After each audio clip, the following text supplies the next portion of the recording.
Hello everybody, Adrian Plass here again. Yes, and Bridget, hello. And unless I've got it wrong, it's week 26, isn't it? It is. Week Even more 26. significant for the Plass household, I think, is it's day 10 since I broke my ankle, and life has changed considerably in our household. That's right, yeah. How many days after the break did we do our last recording? It was very shortly, that was just a few days. Yes. I think the reality of the whole situation hadn't probably totally sunk in at that point. No, it would be too boring to go through it, but in a house with no downstairs toilet and a room with no bedrooms downstairs and bedrooms upstairs, it's been an interesting adjustment. You have to always add in the puppy, don't you, to everything that you're thinking. Add in the puppy. But we are just about coping, and one of the lovely things is we've heard from loads of people, haven't we? We really have. Encouraging. Yeah, lots of things, yeah. Well, yeah, quite a lot of tales of accidents, all slightly more dramatic than mine, you know, people falling downstairs and somebody who was catapulted over handlebars of her bike.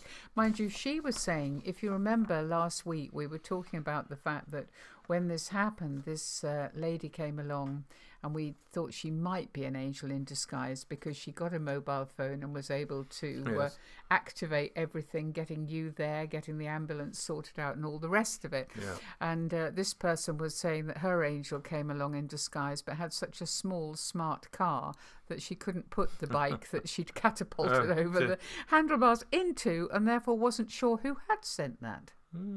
Probably an inefficient angel organizer somewhere.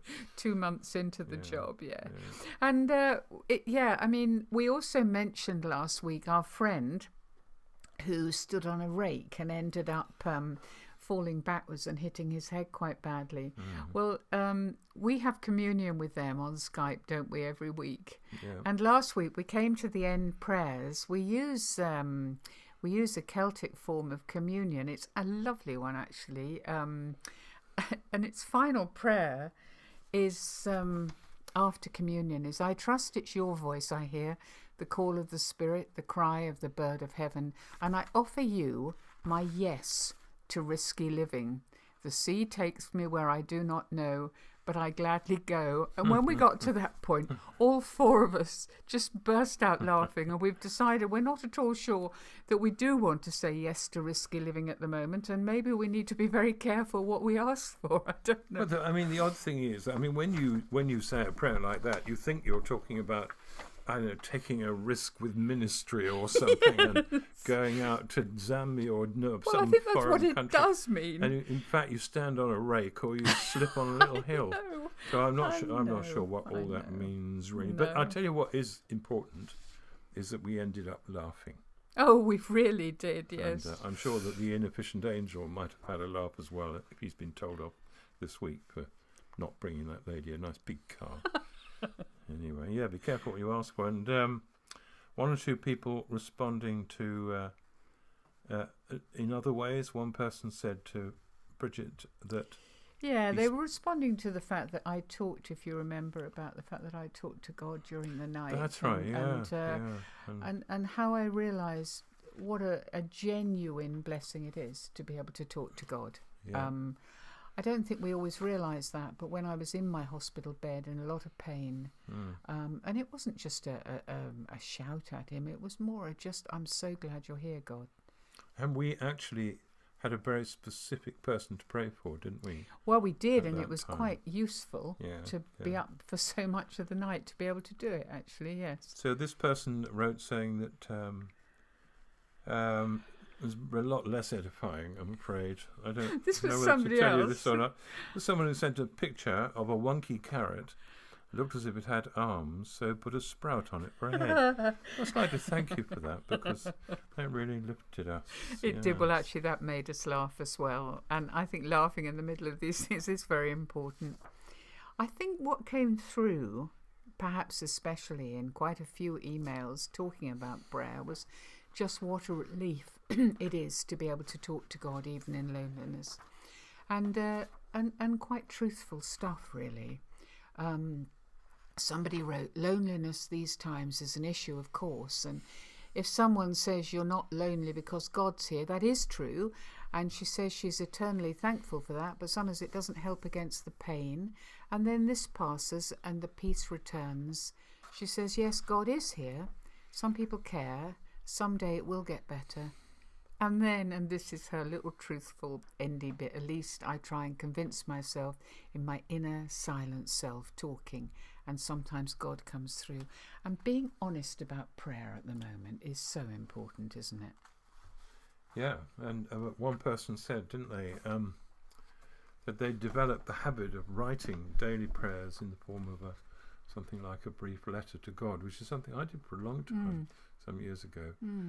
And he said, I think writing helps me to make the prayers more definite and specific, as well as honest, as you said. Yeah. It doesn't really matter what you do. Did it help you, writing prayers? How did that?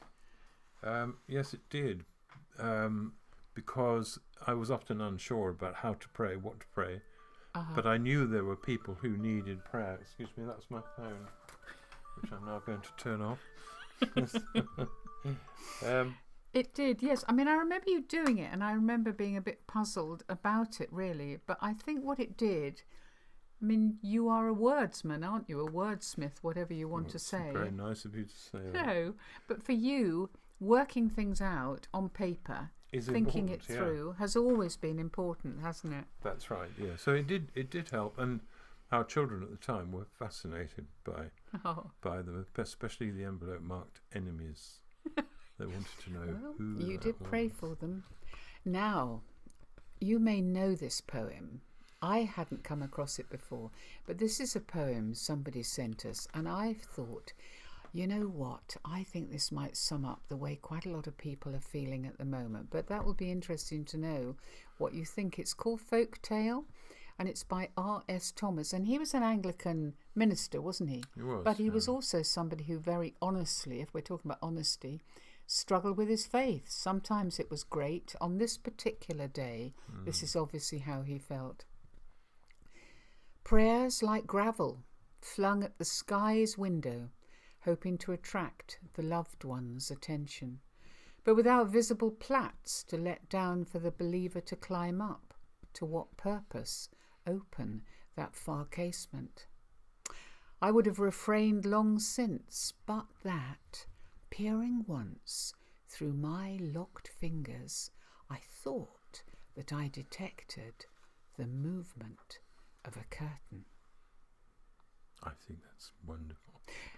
And I mean, it's very important, isn't it, to remember what poetry is, that it encapsulates often a moment, an experience. And at that moment, that is what is happening in you. Yeah.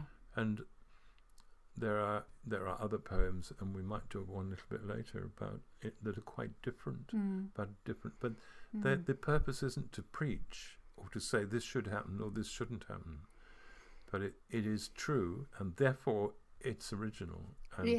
And for those who have experienced that, it's really, really, when I got to that last line, it just kind of knocked me out. I thought it was wonderful. Yeah. I really enjoyed it. Yeah, I mean, I think the point about it is, as you said, it is a moment in time captured in words, whether you capture it in paint or you capture it in music or you capture it in words. My worry always about prayer is that you take something like that and that becomes what you think about prayer.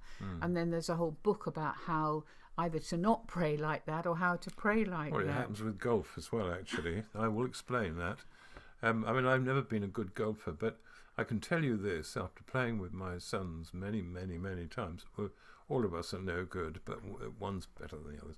Anyway, you go around a course rather dismally, hitting bad shots, and then suddenly you hit a 5-iron or something, and you think, I love this game. Oh, look at that shot I just did. I'm going to carry on playing golf, and I'm going to become a really good golfer. And you think that's a bit like that with prayer? I think with periods in our lives as Christians, our experience of God is like that. That we go through times when we're paddling around trying to make something happen, throwing gravel up at the window. Yeah. And the moment when you see the window, something move up there, the curtains move, or something more happens, sometimes a lot happens, that says to you, come on, this is worth it. Yes. And you continue. I was thinking about a friend of ours who loves fishing, and he was saying that he was fishing on one side of a river, and there was a very miserable man on the other side of the river who eventually he saw gather up his stuff and stomp round. No, he didn't gather up his stuff. He just stomped round to have a word with our friend, leaving his stuff there. And he said, blow this fishing lark, he said, I've given up on this. Well, he said something on those lines. And then he saw a quiver on his rod, shot back, caught a fish, came back and said to us, fishing. No, he actually said, it's the only game in town. Yeah, that's right, yeah. It's prayer is a very difficult thing because it's such a different experience for everybody, isn't it? And we go back again and again to Matthew 6, where very sanely Jesus talks about prayer, and we've mentioned this about don't babble on like the pagans who think they'll be heard because they use many words. And it is for you. It is for you and God. That is what prayer is for. It is not about acquiring a technique that will enable you to think you've spoken to God. And you remember someone coming very, very late at night once, very troubled. And of course, we love late ministry, don't we? It's a wonderful chance to practice forgiveness and patience. But no, she was in quite a state because she'd been to a meeting with where the local elders were, and they talked about how you pray. And they said you walk around a room and you pray heaven down. So with your arms, you pray heaven down. So I said, oh, right, well, so you've got a big pile of heaven in the middle. And she said, no, it really upset me. And I said, well, do you know what Jesus said about prayer? And she said, no. And I said, well, I know he's only the Son of God, but you might as well check it out. So if you have any problems about it, have a look at Matthew 6. See what he says about prayer, because one or two very significant bits of it don't get preached on, and they jolly well should. I absolutely. And I wish that whenever we said the Lord's Prayer, we actually also said the bit before, go into your room and close the door. Yeah, and your Father who knows what is done in secret. That idea of an intimate conversation. I certainly was reminded of that in my hospital bed, and I think for a lot of people, locked down again, not knowing. I mean, wonderful news from Australia that all the locking down is nearly over, but for us in the UK, it's still pretty. I think Johnson's now talking about hearing the thundering of hooves of the cavalry, but I think people wish they'd jolly well come over the hill, really. Yeah, and of course with prayer, I mean, there's so much stuff written about it, isn't there? Yeah. So much expectation that if you do it this way or if you do it that way. And I think there has been a bit of a tendency to feel that we need to demand almost things. Do you remember at the time of the Toronto blessing? You know, people, that amazing blessing in Toronto, in Canada. Yes. But people over here were hearing of other people who'd got it.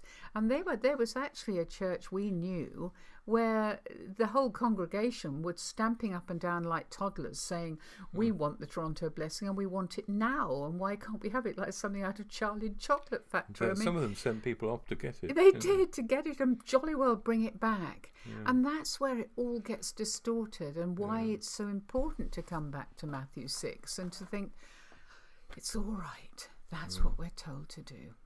Yeah. It's silly because, I mean, people say to me now, where is God? And actually, he's in Broadstairs. No, he is. He's taken a short break because things are quite difficult at the moment. He's due back next Tuesday. Jolly good. We laughing about prayer always seemed a risk when we started doing stuff, but I think you can laugh about almost anything. Prayer is incredibly important to us. But for instance, we were in the car once, and there was a bishop on the program, wasn't there, praying, and he was suffering from one of those Anglican diseases. We're Anglicans.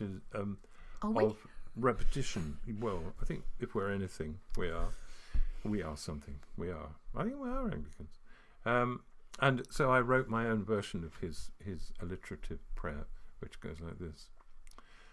We remember those who are depressed, deserted, disappointed, disenchanted, or despairing. We pray indeed for all who suffer from things beginning with D. Dante, fetishism, drooling, defeated dominoes, disembowelment, dysfunctional dongles, dyspepsia, dyslexia, distemper, disco fever, Darren Brown, disestablishmentarianism, discombobulation, dissolution, destitution, and diminution. If you want to adopt the alliterative style, you can. Well, yeah, and within that you said about being Anglicans, but some of the most beautiful prayers were written so many years ago, weren't they? I mean, some of Cranmer's prayers still hold together. They are so absolutely lovely. I can really enjoy an old service using the old prayers.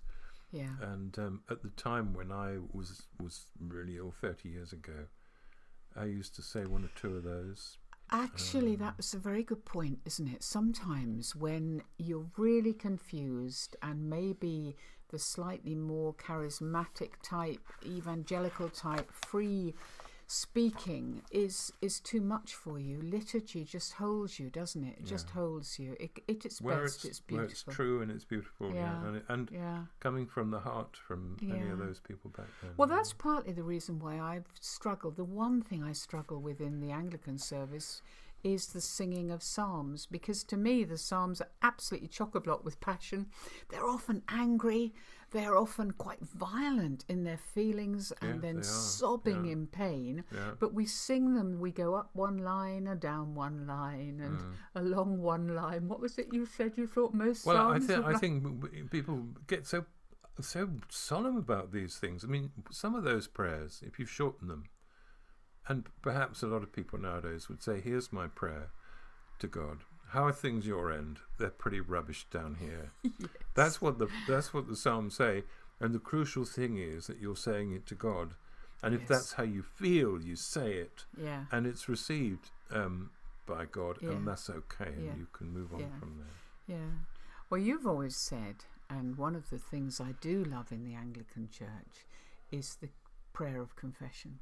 Yeah. And you've always said that you thought that rather than that being a very dismal part of the service, that's actually the bit that God loves the most. Well, I think with the groups we've worked with, it's been clear that it can be a moment where things are cleared up and it's possible to draw lines. And I think that's really important.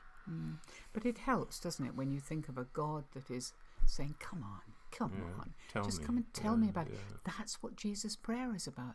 Close your door and talk to your Father. That's what it's about. One of my favourite prayers, I mean, as always with John Donne, it's written to entertain as well. It's very witty and thought-provoking, but it's also kind of follows the history of his life, and it's called a hymn to God the Father. Wilt thou forgive that sin where I begun, which is my sin, though it was done before? Wilt thou forgive those sins through which I run, and do them still, though still I do deplore? When thou hast done, thou hast not done, for I have more. Wilt thou forgive that sin by which I won others to sin, and made my sin their door? Wilt thou forgive that sin which I did shun a year or two, but wallowed in a score? When thou hast done, thou hast not done, I have more. I have a sin of fear, that when I've spun my last thread, I shall perish on the shore. Swear by thyself that at my death thy sun shall shine as it shines now, and heretofore. And having done that, thou hast done. I have no more. Extraordinary when you think that was written, late 1500s, certainly a long, long time ago, and yet the resonance is still there. Why do you particularly love it so much, though, Adrian? I love the combination of wit and truth and passion, which you don't often find in that kind of verse. And I love the way you can trace his life through that, because he got up some pretty pretty iffy stuff for quite a bit of his life, and then returned to God. And when you read those words, I don't know if people still sing that hymn. Read those words. You travel with him from the beginning of the prayer to the end, and he's really opening doors for those who maybe also want to say, "Look, I've screwed it up really badly. Do you forgive me?" And when it comes to the end, I'm a bit frightened. Yeah. It's all going to go wrong. Yeah. So could I have some peace about that as well? Yeah. So that's why I love it. Yeah. It'd be so nice, wouldn't it, to hear from any of you who want to tell us, the thing that most helps you when you're praying. Yeah. The thing that least helps you when you're praying, or anything else at all, really. Yeah, Any more lurid accidents will be fine. I'm not sure about the wonky carrots, maybe a few more of them. I rather like the wonky carrots, but yeah, and maybe something about that fear at the end. Yeah. Whether you feel that or whether you're quite peaceful about it, I'm sure there's a variety of reactions to that. But yeah, it'd be nice to hear from you about anything, really. Yeah. So we'll see you next week. Bye-bye. Bye.